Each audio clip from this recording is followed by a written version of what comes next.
Boa tarde, gente. Estamos começando mais uma edição do Gaúcha Olímpica para trazer para vocês, neste primeiro final de semana de Jogos Olímpicos de Inverno, um resumo do que já aconteceu em relação aos atletas brasileiros. Na sexta-feira, a gente teve a Nicole Silveira, gaúcha de Rio Grande, competindo na prova do Skeleton, 12ª colocada após as duas primeiras descidas. Neste sábado, a gente vai ter mais duas descidas que vão decidir as posições finais, inclusive, obviamente, as medalhas. Vamos saber o que a Nicole, pensa das suas duas primeiras descidas que aconteceram na sexta-feira. Na tarde deste sábado, teremos a definição do pódio. Foi muito bom para mim. Eu quis chegar aqui e ter as melhores duas descidas que eu já tive, duas largadas fortes. A minha preparação nos últimos 8 anos, eu sei que não faltou nada. Eu nunca pulei nenhum treino, sempre foquei no meu recovery. E então eu sei que não tem nada para... Eu dei o meu tudo e é isso que eu fiz hoje e estou muito feliz. And what's it like representing Brazil for the second time? É incrível. Eu já disse isso 1000 vezes, mas não tem nenhum outro país que eu gostaria de competir. A energia do Brasil é outro nível. O skeleton é um esporte de inverno e o Brasil não é conhecido pelo esporte de inverno, mas eles torcem como se fosse.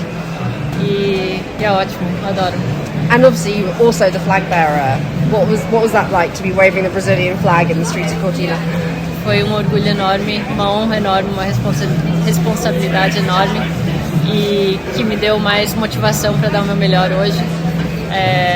Mostra que todo o sacrifício que eu fiz até chegar aqui valeu a pena e só gratitude. Tá aí a Nicole, A gente ouviu a Nicole aí que desceu, ficou em 12º. Janine Flock, da Áustria, é a líder até agora do Skeleton. Mas teve outros brasileiros, a gente já teve outros brasileiros competindo. Manesh Silva, 48º colocado na prova do cross country, na disputa do sprint clássico, que é a especialidade dele. Ficou é o melhor resultado, aliás, esta 48ª colocação da história do Brasil na prova. Depois ele competiu nos 10 quilômetros no estilo livre, ficou em 97º lugar. Mas o grande nome desta prova no mundo se chama Johannes Klebo, que é atleta da Noruega, que conquistou 10 medalhas olímpicas até hoje, sendo que 8 delas são de ouro. E essas 8 medalhas de ouro colocam ele como o maior vencedor da história dos Jogos Olímpicos, ao lado de, vamos ver se eu acerto os nomes aqui, Marit Bjørgen e Bjørn Dali, que também são do esqui cross country, e de Ole Einar Bjørndalen, que é do biatlo e que também são, coincidentemente, noruegueses, que é o país que é o líder do quadro histórico de medalhas nos Jogos Olímpicos de Inverno. E a gente teve também no esqui cross country feminino a Eduarda Ribeiro e a Bruna Moura. As duas competiram pelo Brasil nas mesmas provas do Manesh Silva. A Duda foi 72ª colocada na prova do sprint e a Bruna 74ª. Depois, elas também competiram nos 10 quilômetros. Bruna, 99ª classificada. A Duda teve um mal-estar, não competiu a prova, foi para um hospital, mas está tudo legal com ela. Ela está de volta já, sem nenhum problema, para participar, inclusive, da competição por equipes. No snowboard, a expectativa estava em Pat Burgner, mas ele não conseguiu a classificação. Foi 14º, apenas 12 avançaram para a final. O mesmo vale para o Agostinho Teixeira, que era o outro brasileiro na prova. O Agostinho ficou na 19ª posição. Então, a gente não teve brasileiros na final do halfpipe no snowboard. Para fechar, Lucas Pinheiro Braten. Nesta segunda-feira próxima ele vai estar competindo, vai disputar a prova do slalom, vai fazer as duas descidas lá em Bórmio e pode, por que não, garantir medalha aí para o Brasil dentro desta competição. O Lucas na semana concedeu uma entrevista coletiva e falou sobre alguns pontos que a gente vai trazer agora, como por exemplo a avaliação dele sobre a pista lá em Bórmio, a pista que ele vai descer agora na prova do slalom. A pista aí no Bórmio é uma pista que é desenhado para as categorias e disciplinas de downhill e super G, principalmente.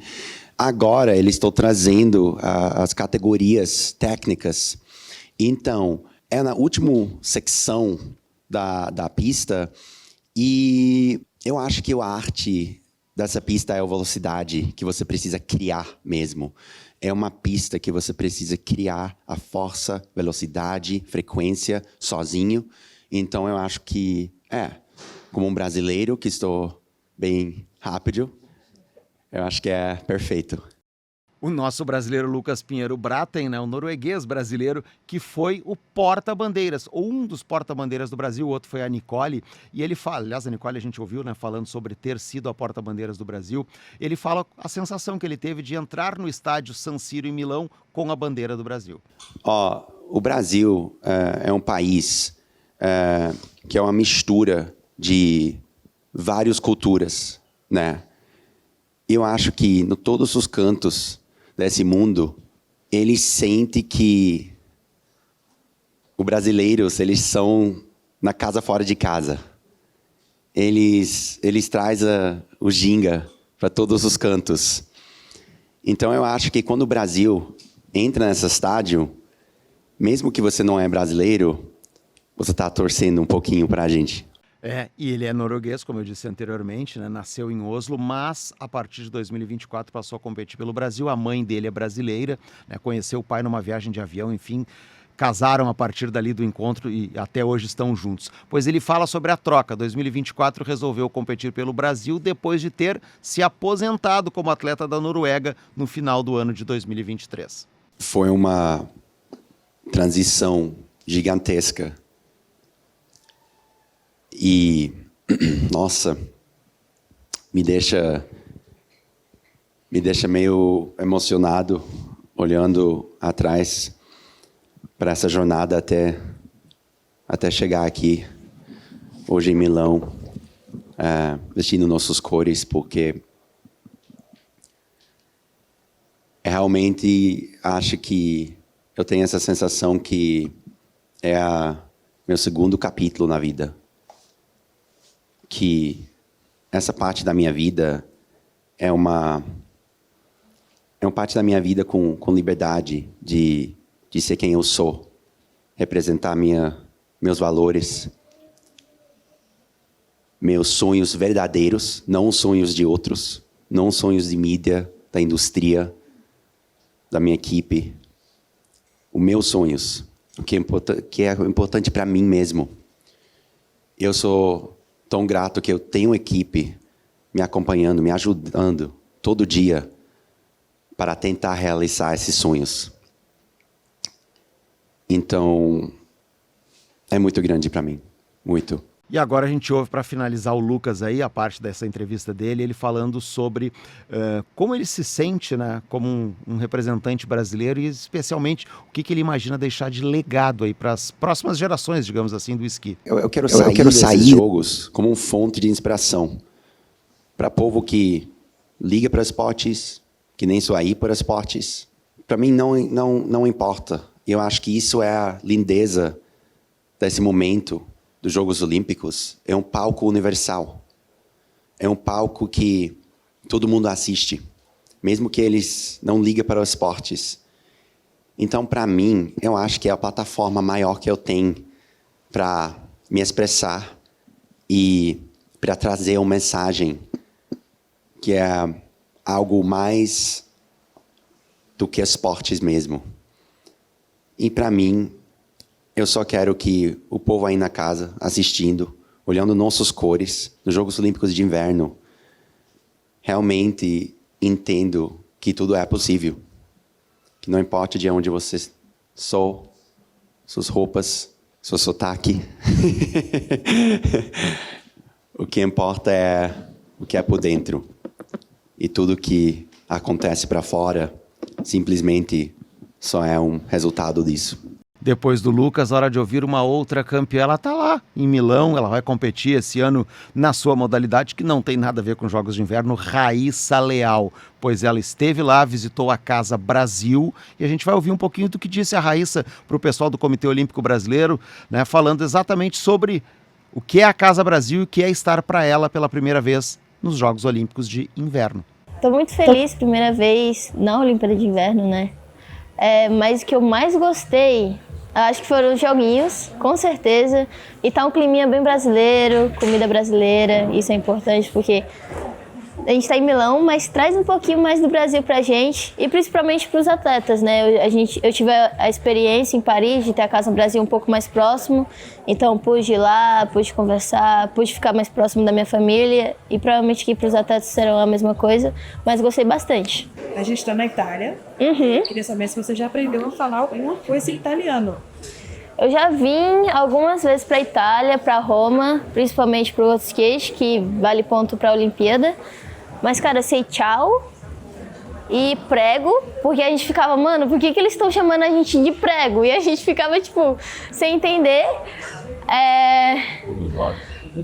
O resto eu esqueci, mas eu sei algumas coisinhas.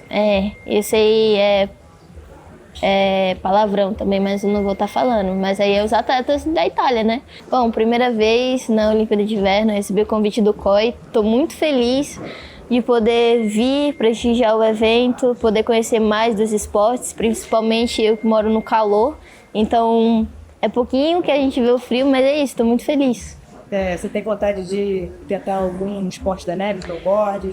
Parecido com o skate? Cara, eu facilmente tentaria todos os esportes. Mas assim, snow e esqui eu tentaria, porque é um pouco mais próximo do skate, né? Mas patinação no gelo eu tentaria também. Juro! Você acha bonito? Eu acho bonito, eu acho muito arte, acho tudo muito, assim, tá tudo muito junto. Eu acho muito da hora a roupa que eles colocam, né? E ficam num estilo, assim, só deles, que é um esporte muito único, né? E eu, muito pequenininha, já tentei uma vez no shopping e acho que eu fui bem, eu consegui não cair. Tá aí a Raíssa, né? Que, quem sabe, né, possa mudar de modalidade um dia na vida, ao menos para experimentar. E ela conversou com a Lara Monsores, que é uma das assessoras do Comitê Olímpico do Brasil. Bom, aqui dentro do Gaúcha Olímpica, nós vamos para o Canadá, vamos falar de curling, um esporte onde o Brasil não está participando dos Jogos Olímpicos de Inverno, mas um esporte que tem muita audiência, tem muito brasileiro ligado na frente da televisão para acompanhar as partidas de curling. E a gente vai conversar a partir de agora com o gaúcho Marcelo Melo, que é o jogador que mais vezes defendeu a seleção do Brasil em competições de curling. Marcelo, eu queria te agradecer o bate-papo, contato com a gente aqui, e que tu conte, né, para nossa terra aqui, digamos assim, um pouco da tua história, né, um pouco dessas incursões nesse mundo do curling, defendendo a seleção brasileira. Tudo bem? Tudo bem, André. É um prazer falar contigo e com a tua audiência. Eu comecei no curling em 2008, quando eu me mudei para o Canadá, e até então não existia nenhuma seleção, o Brasil já era federado, né, na World Curling Federation, que seria, digamos, a FIFA do curling, mas nunca tinha tido equipe. E eu vim para cá, encontrei outros brasileiros na universidade, e um deles foi levar o filho dele para uns jogos provinciais, né, de outra modalidade, e acabou descobrindo o curling lá. E a gente era um grupo de brasileiros que jogava futebol no verão e procurava um esporte de inverno, né? Embora tenha feito um pouco de snowboard, coisa e tal, mas são esportes mais complicados e de mais risco, né, físico, para começar tarde. E aí ele veio com essa ideia, de repente a gente podia tentar, porque é um esporte indoor, né, um esporte que se joga em lugar fechado, e a gente foi no clube aqui da própria cidade, aqui onde a gente mora, uma província francófona, né, o Quebec, e esse clube fica num bairro mais anglófono da cidade. E a gente viu também uma oportunidade de praticar mais o inglês, né, já que a gente vivia em francês, fazia universidade em francês, tudo. E também uma maneira de se integrar, porque ainda era relativamente, exatamente esse clube que tá aparecendo na tela aí, o Lennoxville Curling Club. E a gente foi lá, o pessoal nos acolheu super bem, foi aquela coisa pitoresca, né, brasileiro querendo jogar curling, enfim, e a gente foi meio que pelo interesse desses dois pontos que eu te coloquei, e acabou gostando muito, né, e começou a jogar. Em seguida ele mesmo contatou o então presidente da época, que morava em Boston, e ele veio nos ver e disse, bom, se vocês consideram seriamente se dedicar ao esporte, nos interessa para ter uma primeira equipe, e também para oficializar um membro permanente da WCF. Tu precisa participar, acho que, de 2 competições internacionais para ficar membro permanente. E a gente foi, e em questão de 1 ano, a gente estava jogando contra os Estados Unidos, porque na época ainda era um challenge das Américas, né, um desafio das Américas, tinha só Canadá, Estados Unidos e Brasil. Então, a gente, na época, precisava desafiar o segundo do ranking, que normalmente é os Estados Unidos, né? O Canadá realmente é uma grande potência, não que os Estados Unidos não seja, mas ainda, historicamente, tem mais jogadores, tem mais desenvolvimento e tem mais resultados, evidentemente. E a gente foi jogar contra os Estados Unidos, em algumas imagens ali que passaram, em Bismarck, na Dakota do Norte, em janeiro de 2009. E aí começou essa etapa aí que mantenho até hoje, né? Evidentemente já muito mais perto da aposentadoria do que do começo da carreira, mas o curling, diferentemente de outros esportes, é um esporte que permite atletas com mais idade, né? Porque embora tenha um esforço físico, mas as posições são bem diferentes, né? E a posição de capitão, né, chamada de skip, você não varre, né? Só umas pedrinhas ali do final da casa, mas normalmente as equipes, não via de regra, mas uma boa parte das equipes conta com 2 jogadores mais experientes no que a gente chama de back-end, né? Nos 2 últimos, o terceiro e o quarto, e os jogadores mais físicos, né? Mais jovens, como o primeiro e segundo, porque é esses jogadores que varrem todas as pedras, a exceção daquelas que eles lançam, né? Então, essa combinação busca a capacidade física, atlética, para a varrida, que é realmente bastante demandante, que exige bastante esforço físico, e atletas mais experientes, porque o curling é um jogo de muita estratégia, né? Conhecido como o xadrez no gelo, e os jogadores experientes nesse quesito fazem uma diferença importante, né? Qual era o teu conhecimento do curling antes de ter essa incursão no curling? Cara, praticamente nulo, né? Eu lembro de ter assistido antes de vir para cá, em 2006, acho que Torino, se não me falha a memória, um pouco no Sport TV. Uhum. Mas sem saber regra, sem saber nada, né? E aí aqui que realmente eu descobri, depois até tive a oportunidade de trabalhar no Sport TV durante alguns anos, cobrindo justamente Olimpíadas, foi quando deu o grande boom do curling, né? Porque embora não seja tão difícil compreender as regras, você precisa entender a mecânica, né? A estratégia do jogo para poder se tornar interessante, e às vezes para quem é leigo é um pouco complicado. Você faz ponto, grosso modo, colocando a pedra na casa, e muitas vezes você joga a pedra fora da casa, então é difícil compreender se alguém não explicar de uma maneira correta a estratégia, né? E a partir daí foi indo até hoje. Até para quem está nos acompanhando, né? A casa é aquela parte central, digamos assim, né? Que as pessoas veem ali, que é onde as pedras vão parando. E aí tem aquela questão de tentar tirar a pedra da equipe adversária, tirar de jogo e tal, que vai indo dentro do que você disse, da estratégia do jogo e a estratégia do xadrez, numa proporção assim, a varreção ali que a gente vê também, as pessoas... A gente já teve, por exemplo, agora já terminou a competição das duplas mistas, né? E está com as competições de equipes estão em andamento. Aliás, qual é a grande diferença para a competição de equipes, né? Para essa competição de duplas mistas? Porque a mista ela parece ser um pouco mais dinâmica, ela tem, se não me engano, tem ends a menos, né? Seriam as rodadas, enfim. Então, tem ends a menos. Nas Olimpíadas tem ends a menos, exatamente. Isso, e ela parece ser um pouco mais dinâmica, né? Até para quem tá acompanhando. Mas, basicamente, porque você disse, na equipe, o capitão ele não precisa varrer, mas a gente vê que na dupla mista ela tem um pouquinho de diferença, porque só tem os dois ali, né? Exato. Só para ilustrar o que tu bem colocastes, a casa a gente pode dizer que é o alvo, né? O alvo, arco e flecha, por exemplo. A duplas mistas, se não me falha a memória, é a terceira Olimpíada que ele faz parte, não era uma modalidade olímpica até então. existia somente o curling masculino e o feminino. Ela foi introduzida e a grande diferença é como nos campeonatos, quando não é Jogos Olímpicos e campeonatos mundiais, os jogos podem ser de 8 endes, como nas duplas mistas. Mas tudo que é competição internacional da WCF, notadamente os campeonatos mundiais e as Olimpíadas, são 10 endes, são jogos mais longos. Existe uma controvérsia grande, uma discussão grande, porque os jogos são muito longos, né? Chega a 2 horas e meia, então para a TV é um pouco complicado, mas enfim, até hoje permanece assim. Mas existe normalmente campeonatos importantes com 8 endes também para o quarteto, né?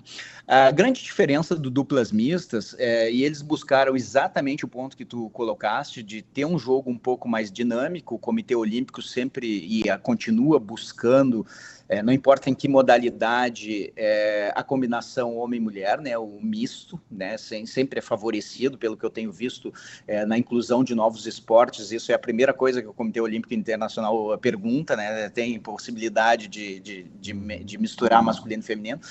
Então, é um jogo bem mais dinâmico, que, como tu falaste, são 2 pessoas. No curling tradicional, de 4 pessoas, você tem 8 pedras, né, 2 por atleta.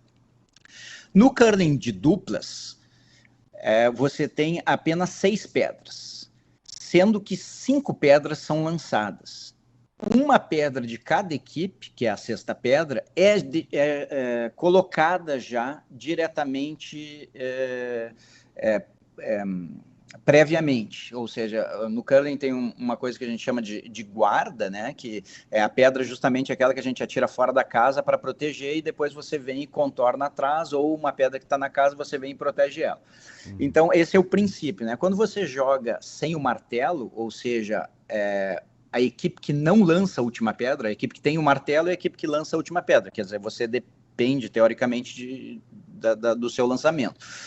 Então, a equipe que não tem o martelo tem uma guarda colocada fora da casa, e a equipe que tem o martelo tem uma pedra colocada bem próximo do centro do alvo, um pouquinho atrás da linha central. E aí o jogo começa a partir daí. Então, é um homem e uma mulher sempre, não existe masculino ou feminino, só existe duplas mistas. E a pessoa, pouco importa se o homem ou a mulher que lança a primeira pedra, vai lançar a 5ª. E o outro jogador lança 2, 3 e 4. Então aí existe, como você bem falou, os 2 teoricamente varrem ou podem varrer.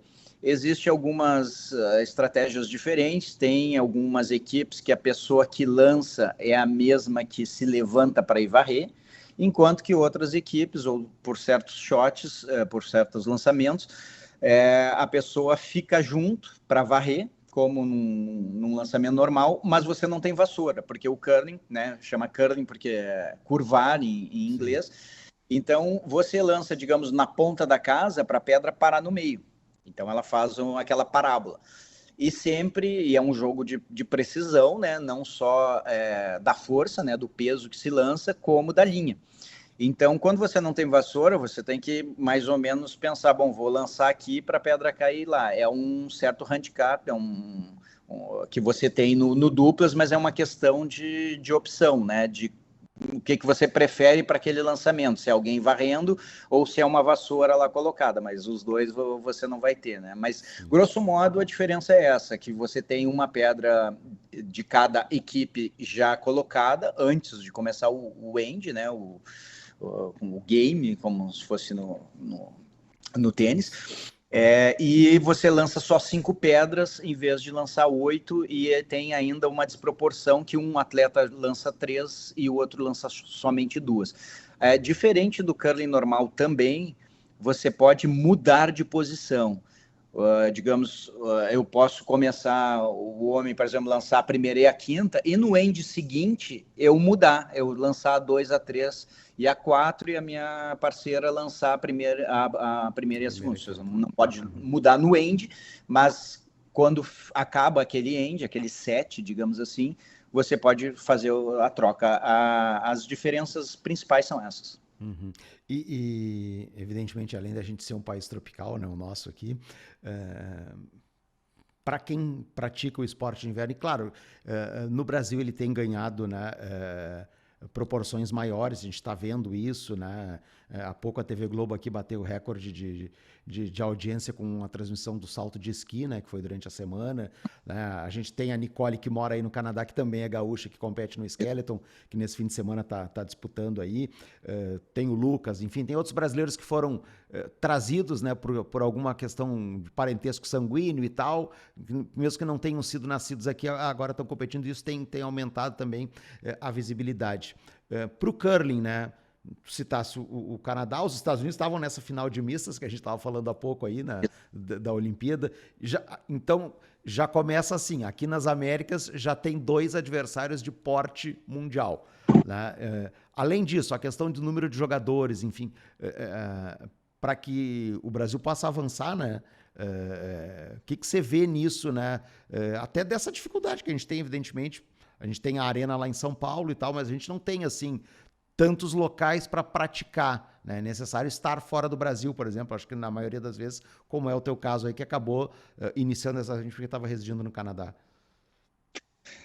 Quando a gente fala de desenvolvimento do esporte, e principalmente dos esportes de inverno, é claro que um país como o Brasil, que está no hemisfério sul, não tem a mesma possibilidade, digamos, que os países nórdicos, né? Tanto é que quando a gente pega os países tradicionais do curling, tu vai achar o Canadá, a Suécia, a Suíça, a Noruega, né? Países mais onde o clima é mais frio. Agora tem sinceramente, eu acho que para o desenvolvimento do esporte é uma questão de dinheiro, falando do curling, né? Uhum. Porque diferente dos esportes de neve, né? Você não vai construir uma montanha em Copacabana, né? Não tem como. Agora, tudo que é indoor, o figure, a patinação de velocidade, a patinação artística, o curling, são todos esportes indoors, né? De local fechado. Então, você tem possibilidade de construir uma arena aonde você quiser, né? Tem arena no Catar, tem vários lugares que são tropicais. É claro que tu conhece bem a realidade do esporte no Brasil. O Brasil é um país forte nos esportes em geral, mas claro que não tem o mesmo financiamento que os países ditos mais ricos têm, além de toda essa tradição. Então, o caminho é longo, né? Muito longo. A gente tem, felizmente, uma arena em São Paulo, não lembro exatamente quando é que ela foi mais ou menos pela época da pandemia, isso eu lembro, porque, né, teve esse problema, mas é o único local no Brasil, né? É claro que a gente tem dificuldades financeiras também para ter uma pista de primeiro nível. E quando você começa a desenvolver o esporte no país, é claro que o intercâmbio também é muito importante, né? E a gente sabe que os custos para mandar pessoal para fora, ou mesmo para se autofinanciar, são importantes, né? Então, a realidade nos mostra que as equipes competitivas do Brasil, a grande maioria mora fora do país, né? Felizmente, a gente começou a ter alguns atletas, a gente já tem, não lembro exatamente a quantidade, mas digamos uns 5, 6 atletas, pelo menos, que foram criados na arena em São Paulo, que já participaram em equipes montadas juntos com os jogadores que moram fora, né? Mas ainda voltando ao mesmo ponto, né? É a questão, a quantidade, ela gera qualidade no esporte, né? Isso é inegável. E infelizmente a gente nunca conseguiu ter uma massa crítica de quantidade de jogadores, né? Os jogadores que já começaram lá pelos 30 e poucos, por exemplo, foi o meu caso. Ou filhos de imigrantes, de brasileiros que migraram, sobretudo para o Canadá, para os Estados Unidos, já tivemos gente na Suíça,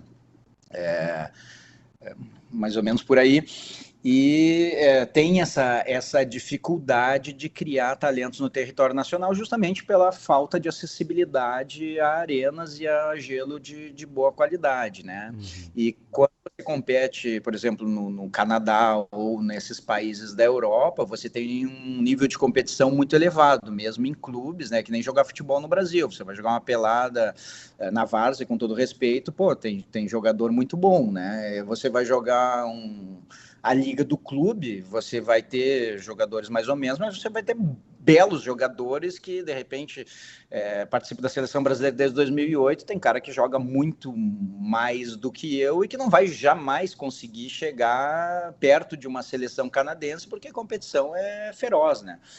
Então, como muitas coisas na vida, passa pelo investimento, passa pelo dinheiro, né, de poder ter mais arenas, ter acessibilidade, trazer as pessoas para o esporte, sobretudo para um esporte que não é tão conhecido assim. É claro que tem um boom, sobretudo quando tem as transmissões dos Jogos Olímpicos. O Sport TV transmite há muito tempo já, pelo menos desde 2008. Quando a gente fez 2010 Vancouver, foi o terceiro esporte mais assistido das Olimpíadas. Foi a patinação artística, o hóquei... o hóquei foi junto com o curling, era a patinação artística e mais um outro que eu não me lembro, uma das modalidades de esqui, eu acho. E aquilo deu um boom muito grande, teve muito interesse, tanto é que a gente continuou, né, entre esses dois ciclos, de 2010 e 2014, a gente fez todos os campeonatos mundiais. Imagina, nunca tinha passado campeonato mundial de curling no Brasil. Sim. Então a gente fazia o feminino e o masculino. Então nesse ciclo aí teve um boom muito grande. Mas quando a gente teve o outro ciclo de 14 a 18, foi o ciclo da Copa do Mundo também no Brasil, né? E tu trabalha na mídia, tu conhece isso também. Teve muito investimento para a Copa do Mundo do Brasil e, obviamente, que o dinheiro deixou de ir para a transmissão, para a divulgação de outros esportes. Sim. A partir dali, teve uma certa queda. Tem esse lado mais pitoresco do curling, a curiosidade, a varrida, né? Aquela música que o molejo fez, chama atenção, mas a gente tem um longo caminho ainda para percorrer, sendo um país tropical e que evidentemente não tem o mesmo investimento que outras modalidades. Esse é o lado complicado. Olhando o lado cheio do copo, a gente tem que entender também que menos de 20 anos de história do curling é muito pouco, né, para comparar com o país. Eu esqueci de mencionar a Escócia, né, que é o inventor do curling, né, que também é um país forte.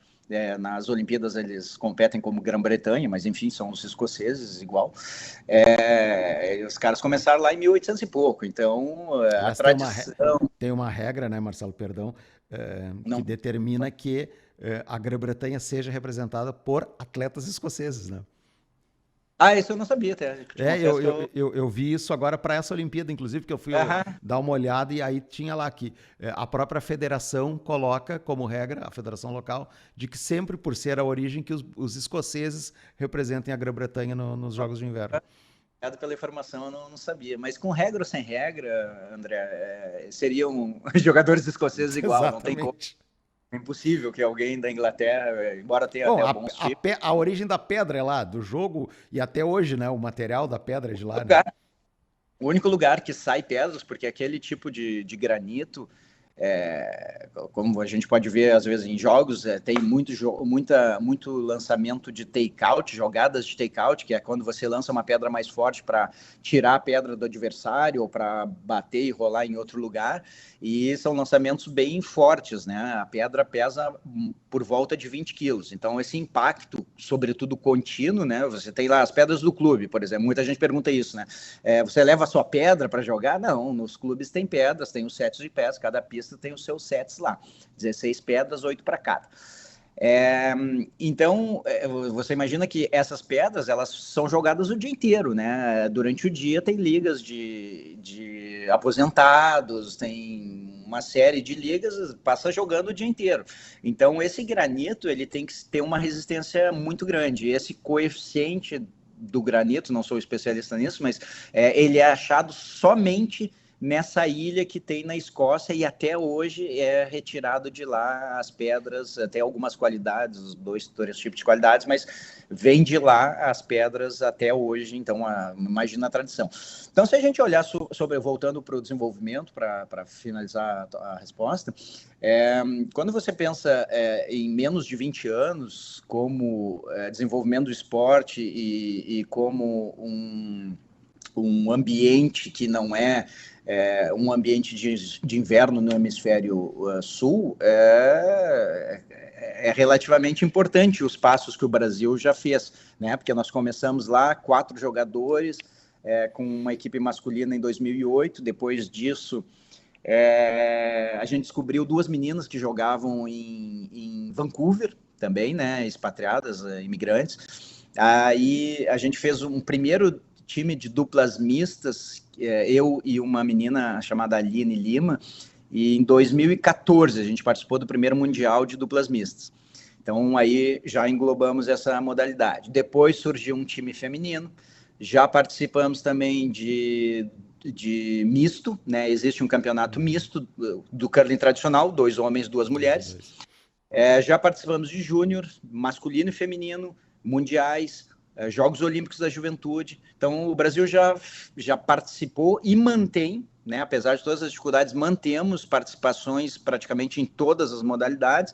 A única modalidade ainda, em termos mundiais, que a gente não teve representante foi no sênior, né, porque existem campeonatos mundiais de sênior, tanto masculinos como feminino, não tem isso. A partir de 50 anos de idade, essa é a única modalidade ainda que o Brasil não participou. E é claro que, né, você mencionou no início da conversa a questão dos Jogos Olímpicos. A questão dos Jogos Olímpicos, salvo alguma coisa fora da curva que aconteça, é muito difícil o Brasil participar de Jogos Olímpicos neste cenário, e vai ser ainda por alguns anos. Por quê? Porque as Olimpíadas é a nata da nata. Tem muito time bom, tem muito time competitivo que não consegue jogar as Olimpíadas porque são 10 vagas. Então, imaginam os países mais periféricos.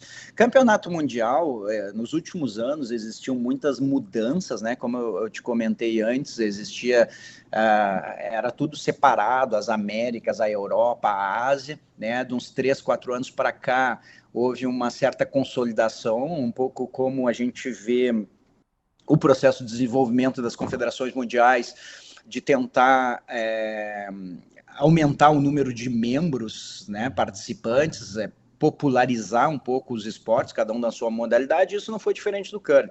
Então, antes a gente tinha praticamente aquela parte do norte, um pouco a Austrália, a Nova Zelândia, por causa dos imigrantes, né, dos imigrantes canadenses, dos imigrantes do Reino Unido, um pouco da França, que foram para aqueles países lá e começaram a jogar, mas não saía muito disso. Hoje em dia, só pegando as Américas aqui, a gente tem, já tinha o Canadá, os Estados Unidos, entrou o Brasil, depois a gente teve o México, a gente tem hoje em dia Porto Rico, a gente tem Jamaica, a gente tem a Argentina, que não participou ainda, mas tem um time, provavelmente vai participar, se não esse ano, talvez no ano que vem. Eu acho que eu estou esquecendo a Guiana também tem.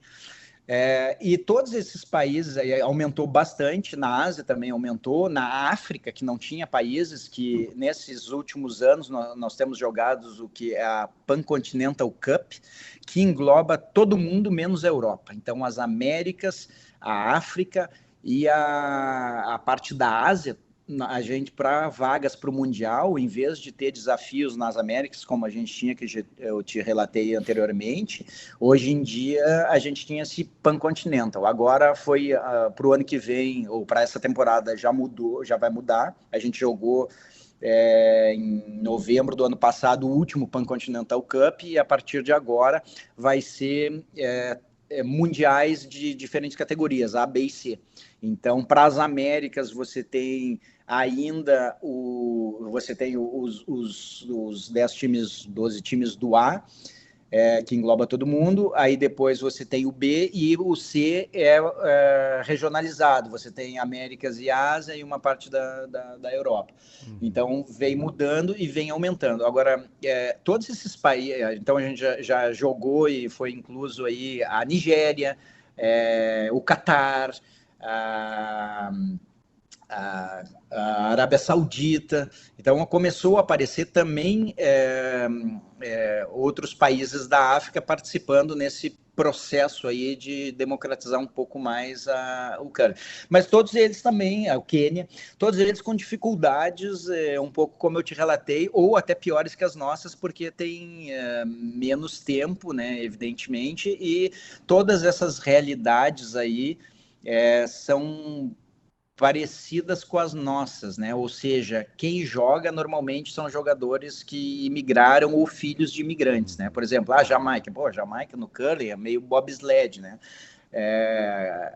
Mas o que acontece? O time da Jamaica, por exemplo, era um time super bom, que era um escocês, 2 americanos e tinha um outro que eu não me lembro exatamente de onde ele era, mas, né, ninguém era nascido na Jamaica, né? As Filipinas, por exemplo, que participaram do campeonato do A, né, junto com os Estados Unidos, com o Canadá, enfim, de maneira surpreendente, mas ainda um outro exemplo, 2 jogadores suíços, que já tinham até jogado, 3 jogadores suíços, os 2 suíços que são irmãos já tinham, inclusive, competido pela Suíça, que é uma potência no curling, e o outro jogador é também um suíço, não conheço bem a origem, mas também um jogador que não foi nascido nas Filipinas. Então tem esse processo aí dos imigrantes, dos expatriados, e o desenvolvimento local, né, um pouco o exemplo do Brasil, ainda com certeza vai demorar anos para poder evoluir, né? Marcelo, queria te agradecer o bate-papo com a gente, a disponibilidade de conversar conosco para falar sobre o curling, para a gente trazer um pouco mais, matar um pouco da curiosidade também das pessoas, né, sobre a modalidade. Ainda tem mais uma semana de Olimpíada de Inverno, tem muito curling para que as pessoas possam acompanhar, ou pela curiosidade, ou para tentar se inteirar um pouco mais do esporte, né? Então, te agradecer mais uma vez aí a conversa, te desejar boa sorte aí, que você consiga também, né, inspirar, amealhar mais atletas jovens que possam, quem sabe, querer participar, né, e que de alguma forma possam aí ajudar no desenvolvimento, que é bastante legal. E como tu disseste, precisa desenvolver, né, para que possa crescer e, evidentemente, precisa de muito tempo. É uma estrada longa a ser percorrida. A gente está vendo na imagem, você completou 100 jogos por seleção o ano passado. Para chegar a 100 jogos levou bastante tempo. E para o Brasil se desenvolver é necessário, sei lá, 1.000 jogos, 2.000 jogos, para que a gente possa chegar num nível, né, cada vez melhor, o que é bastante importante também. Obrigado mais uma vez aí. Foi um prazer conversar contigo, a gente fica à disposição, sempre para mim é um prazer falar de curling e poder divulgar o esporte. É um esporte muito interessante, é um esporte que gera muita curiosidade, né? E acho que o negócio é a gente continuar tentando desenvolver, e a gente agradece sempre o interesse da mídia, porque é sempre uma oportunidade também de divulgar uma outra possibilidade de esporte aí para o Brasil. Termina aqui mais uma edição do Gaúcho Olímpico. Agradeço a companhia de vocês. Semana que vem, gente, a gente vai estar direto do Rio de Janeiro. O programa será temático com o Rio Open, mas, claro, vamos falar da última semana de Jogos Olímpicos de Inverno e, quem sabe, da primeira ou das primeiras medalhas da história do Brasil. Tchau!